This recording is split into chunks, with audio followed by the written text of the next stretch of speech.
बिस्मिल्लाहिर्रहमानिर्रहीम। अस्सलाम वालेकुम नाज़रीन, आप यूट्यूब चैनल देख रहे हैं, मैं इमरान खान हूँ। जब हुकूमत अपने आप को ख़तरे में महसूस करती है या उन्हें लगता है कि नौजवान या अवाम कोई लाइन क्रॉस कर रहे हैं तो वो ताकत का इस्तेमाल करते हैं, लेकिन एक लिमिट तक करते हैं। आंसू गैस चला देते हैं, धक्के देते हैं, बाज़ औक़ात लोगों को कुछ देर के लिए हिरासत में लिया जाता है, बाज़ औक़ात लाठी चार्ज किया जाता है। लेकिन यहाँ क्या हो रहा है पाकिस्तान में? सीधी गोलियां मार दो, बंदों को जबरी तौर पे लापता कर दो, सोशल मीडिया को मुकम्मल तौर पे बंद कर दो, जो आवाज निकाले उसकी आवाज को दबा दो। जिन लोगों ने जुल्म का साथ दिया, जो लोग खुद जालिम बने, जिन लोगों ने मजलूमों का मजाक उड़ाया, वो लोग तमाशा देखेंगे। जिन लोगों ने ये कहा कि लोग क्यों नहीं निकलते, लोग डर गए, बुज़दिल हैं, भाई लोगों ने निकल के 8 फरवरी को फैसला सुना दिया। अब मिलिट्री एस्टेब्लिशमेंट ने उस फैसले की धज्जियां उड़ाई तो क्या करें? लोगों के घरों में घुसते हैं, चादर और चारदीवारी का तकद्दुस पामाल करते हैं, खवातीन को नहीं छोड़ते, बच्चों को नहीं छोड़ते, लोगों की इज्जत पे बात आ जाती है। तो इतना जुल्म जब होगा तो लोगों के लिए मुश्किल होता है। लेकिन इसके बावजूद जो लोग निकलते हैं उनके लिए आफरीन है। और ऐसा नहीं है कि ये हमेशा होता रहेगा, एक दिन लोग निकल आएंगे तंग आकर। ये बांग्लादेश में भी हुआ, बाकी जगहों पर भी हुआ। तो ये आहिस्ता आहिस्ता जो जेनजी की एक तहरीक है वो पाकिस्तान की तरफ बढ़ रही है। पाकिस्तानी नौजवान तैयार रहें, उन्हें ये जिम्मेदारी एक दिन उठानी पड़ेगी।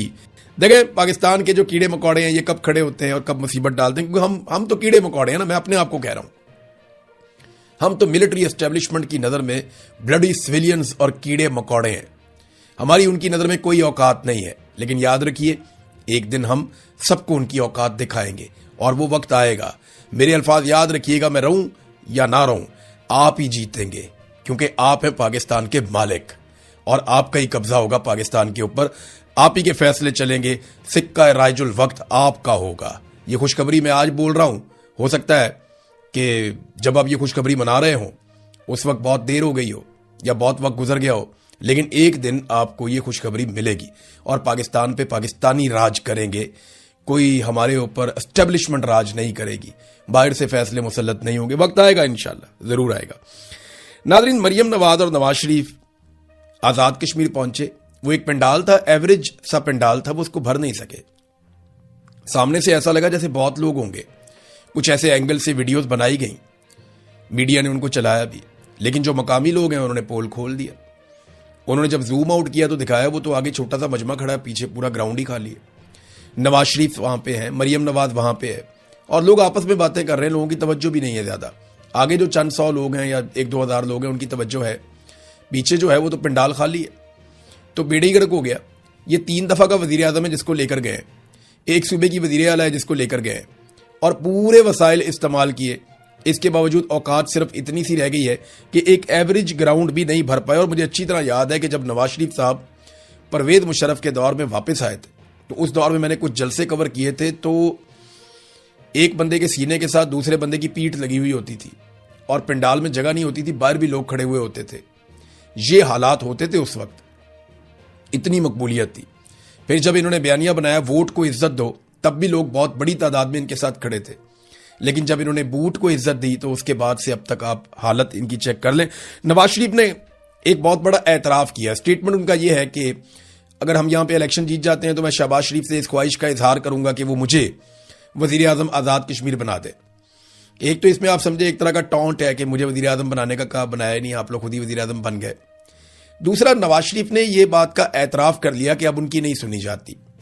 उन्होंने एतराफ कर दिया कि क्योंकि शहबाज शरीफ के बराह रास्त ताल्लुकात हैं फील्ड मार्शल के साथ और मिलिट्री एस्टेब्लिशमेंट के साथ, वो एक पेज पे हैं और उनके साथ मिलकर काम कर रहे हैं, लिहाजा फैसले मिलिट्री एस्टेब्लिशमेंट ने करने हैं या शहबाज शरीफ ने करने हैं, मेरा जोर नहीं चलता। नवाज शरीफ ने दूसरी तरह अपनी बेबसी का इजहार किया है कि अगर मैं आज़ाद कश्मीर का वज़ीर आज़म बनना भी चाहूँ या मेरी ये ख्वाहिश भी है तो मेरा ये बस में नहीं है, मेरा जोर नहीं चलता। मुझे एस्टेब्लिशमेंट और एस्टेब्लिशमेंट का जो सबसे बड़ा अर्दली है शहबाज शरीफ, ये दोनों मिलकर मुझे बना सकते हैं वज़ीर आज़म, मैं खुद नहीं बन सकता। 3 दफ़ा वज़ीर आज़म रहने वाले का ये अंजाम मुझे बहुत तकलीफ हुई कि आज वो एक छोटे से इलाके का, एक छोटे से खित्ते का, एक छोटे से मुल्क का वज़ीर आज़म बनना चाहता है और वज़ीर आज़म बनने की ख्वाहिश इतनी है। एक और चीज़ मैंने सोची कि ये ख़ानदान अपने घर से बाहर इक़्तिदार देखना ही नहीं चाहता किसी के पास। यानी एक भाई वज़ीर आज़म पाकिस्तान है, बेटी वज़ीर आला पंजाब है, बाकी सारा ख़ानदान एडजस्ट किया हुआ है। नायब वज़ीर आज़म जो है वो भी अपना रिश्तेदार लगाया हुआ है اور اب خواہش یہ ہے کہ ایک جگہ اور الیکشن ہو رہا ہے وہاں پہ جا کے میں وزیر اعظم بن جاؤں.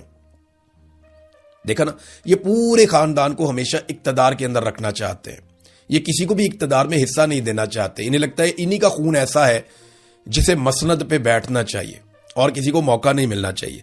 کشمیر میں 50 کے قریب لاشیں گری ہیں. نواز شریف نے ان پہ ایک لفظ بھی نہیں بولا مگر وزیر اعظم بننے کی خواہش کا اظہار کیا ہے.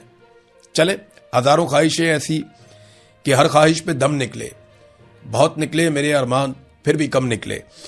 تو ناظرین, پچھلے 15 سال میں سے 13 سال سے زائد پی ایم ایل این اور پیپلز پارٹی نے حکومت کی ہے آزاد کشمیر پہ. یعنی 2008 کے بعد سے اگر آپ دیکھ لیں تو آزاد کشمیر میں پیپلز پارٹی کی حکومت ہے یا پی ایم ایل این کی حکومت ہے. بیچ میں پی ٹی آئی کو لگ بھگ 1 سال کے لیے حکومت ملی, اس کے بعد ان کی وفاقی حکومت ختم ہو گئی اور وہاں پہ سازشیں شروع ہو گئیں. تو لگ بھگ جو انہوں نے اپنی حکومت انجوائے کی, جو لگتا ہے کہ ان کے پاس وہ حکومت کا صحیح ٹائم تھا, وہ 1 سال تھا, 1.25 سال تھا, اور 2 سال ٹوٹل ان کے پاس ملا کر آپ کر لیں. لیکن پیپلز پارٹی اور پی ایم ایل این ایسے تقریر کرتے ہیں وہاں پہ جیسے وہاں پہ کبھی ان کی حکومت آئی نہیں. جس طرح وہ مسائل گنواتے ہیں, جس طرح وہ بتاتے ہیں کہ یہ بھی نہیں بنا, وہ بھی نہیں بنا, یہ بھی نہیں کیا, وہ بھی نہیں کیا.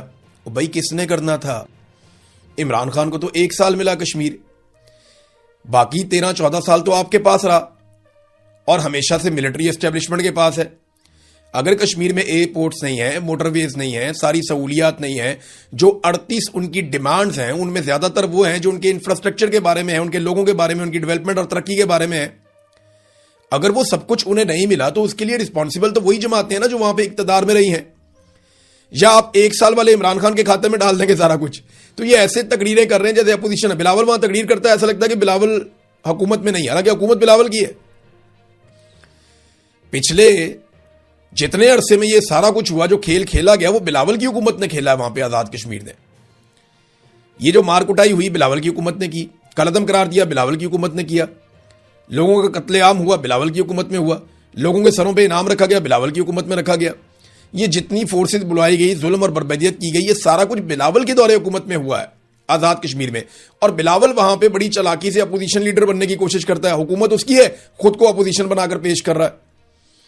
یہ نا لوگوں کو بیوقوف سمجھتے ہیں, لیکن کشمیری بہت سمجھدار ہیں, پڑھے لکھے بھی ہیں, انہیں شعور بھی ہے, انہیں اندازہ ہے کہ یہ انہیں بیوقوف بنانے آئے اور کوئی چکر نہیں ہے.